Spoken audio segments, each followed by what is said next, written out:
pessoal, chegamos no nosso último evento de envio obrigatório ao E-Social dos eventos de SST, Saúde e Segurança do Trabalhador, ou Saúde e Segurança do Trabalho, que é monitoramento do ambiente de trabalho e os fatores de risco que são vinculados àquele local de trabalho. Então aqui a gente vai informar, vai descrever o ambiente que o trabalhador atua, as atividades que ele executa, quais os riscos que ele está exposto, se não está exposto a risco. Nós temos uma tabela de risco com os códigos de risco, né? Ele pode estar exposto a mais de um risco ou nenhum risco. Então a gente vai fazer essas informações através desse evento, que é obrigatório para todo servidor do regime geral de previdência, para todo servidor do regime, inclusive agentes políticos, porque ele pela Lei 8.212/91, artigo 12, agente político é categoria empregado. Então todo servidor vinculado ao regime geral, todo trabalhador vinculado ao regime geral, tem que ser enviado, no mínimo, um evento de US 2240, monitoramento do ambiente de trabalho e fatores de risco, né? Já lá na competência janeiro de 2023, deveria ter sido feito o corte, né? Começado a enviar a partir de janeiro para todos os trabalhadores ativos daquela época, com prazo até 15 de junho, e depois em cada nova admissão. E depois, novamente, se envia o S 2240, quando houver alguma alteração no fator de risco a que o trabalhador estiver exposto. Foi adquirida uma nova máquina, vai trabalhar num outro processo, foi derrubada uma parede, aumentado a sala, tem um outro risco, ele trocou de local, ele trocou de ambiente, tem que fazer, né, um novo evento S2240, ele trocou de função também. Então, quando mudar o fator de risco, quando ele estiver exposto a novos riscos, vai ter que fazer um novo S2240. Quando mudar de ambiente, porque tu está ali no 2240 descrevendo o ambiente, o local onde ele trabalha. Se mudou o ambiente, tem que mudar também, enviar um S2240 atualizando esse ambiente, né, que a partir daquela data ele passou a trabalhar em outro ambiente. Esse evento é um dos principais alimentadores para o INSS do PPP, Perfil Profissiográfico Previdenciário, que vai dizer lá para o INSS se aquele trabalhador esteve exposto a agente nocivo e se ele terá direito a alguma aposentadoria especial aos 15, 20 ou 25 anos de contribuição. Tá? Ele vai ter como complemento os afastamentos, os acidentes de trabalho, né? Toda a parte do RET, regime de eventos trabalhistas, vai ajudar o INSS a montar o PPP de cada trabalhador. Ok, pessoal? Então vamos começar então a entender o preenchimento do evento SST, evento S2240.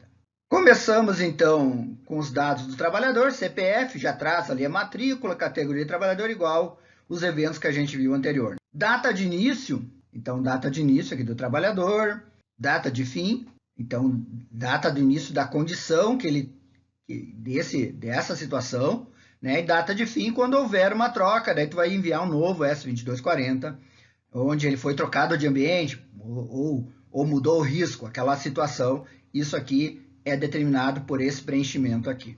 Na sequência, o código do agente nocivo, conforme anexo 5 do decreto 3.048, né? Mas também vai estar na tabela do E-Social, vai ter uma tabela que vai trazer para vocês aí os códigos dos riscos a que o trabalhador está exposto. Descrição do agente nocivo, né? A descrição ali é conforme a tabela de riscos.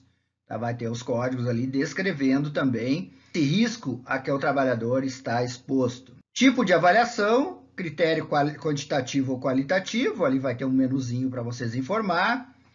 Intensidade de concentração do agente nocivo, vai ter ali, isso vai estar daqui a pouco no LTCAT, né, no laudo, ou vocês vão ter que pedir para a empresa que faz esse monitoramento. Muitos órgãos têm terceirizado o preenchimento para a empresa de saúde, medicina e segurança do trabalho, por ela ter esse know-how, né, de conhecer toda essa sistemática, esse processo e toda a legislação que envolve esse preenchimento e a saúde e segurança do trabalhador. Outros órgãos têm dentro de sua própria estrutura, técnico de segurança do trabalho, médico do trabalho ou engenheiro de segurança do trabalho, que pode auxiliar aí, esclarecer o preenchimento dessas informações.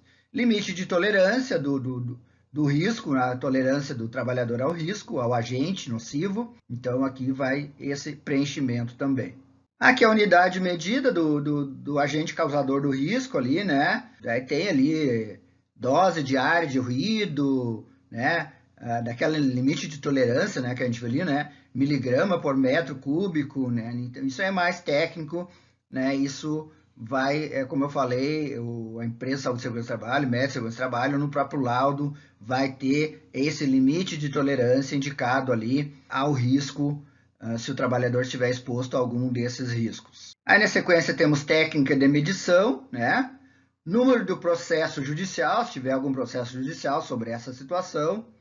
Aí temos a gente vai informar então agora os equipamentos de proteção coletiva e as características desse equipamento, se é efetivo, se não é efetivo, se está na validade, né, se tem certificação, se é utilizado o EPI, se tem eficácia, essa utilização do EPC, no caso. Aqui EPC e depois o EPI, tá? Tem dois preenchimentos aqui, o EPC, equipamento de proteção coletiva, e EPI, equipamento de proteção individual, se o órgão fornece, se está dentro dos padrões, né? Então tudo aqui, existe uma série de, quando eu informo um risco do trabalhador, no sistema vai abrir uma série de perguntas em relação a esse risco, em relação ao que o órgão fornece para eliminar esse risco.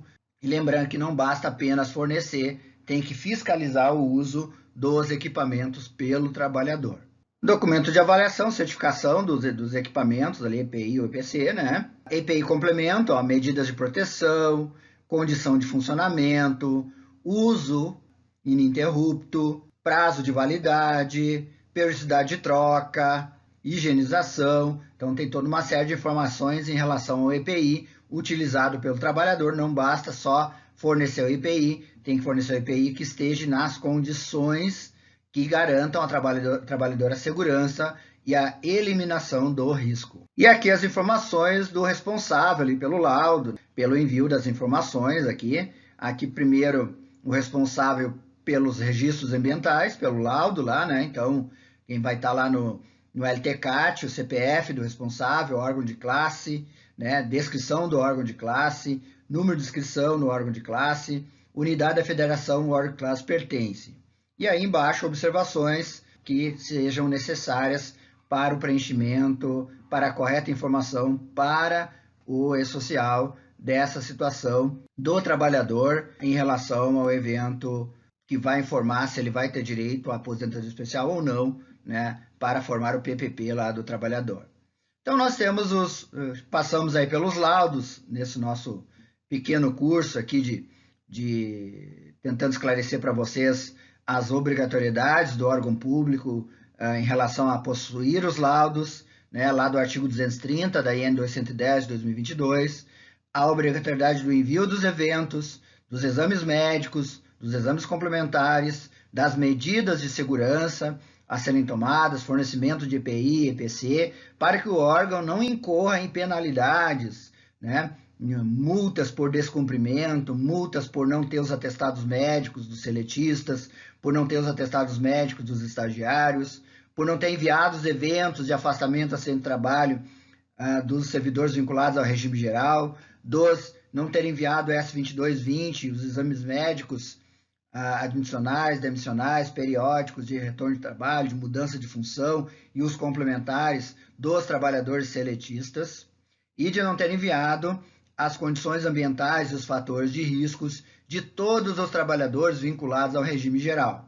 Tá? E lembrando que os servidores do RPPS não são obrigados a nenhum desses, eles não precisam, pela legislação previdenciária do regime geral, porque regime geral é outro regime, né? Não precisam constar desses laudos, então o envio desses eventos para o servidor do RPPS é facultativo, então a gente não envia.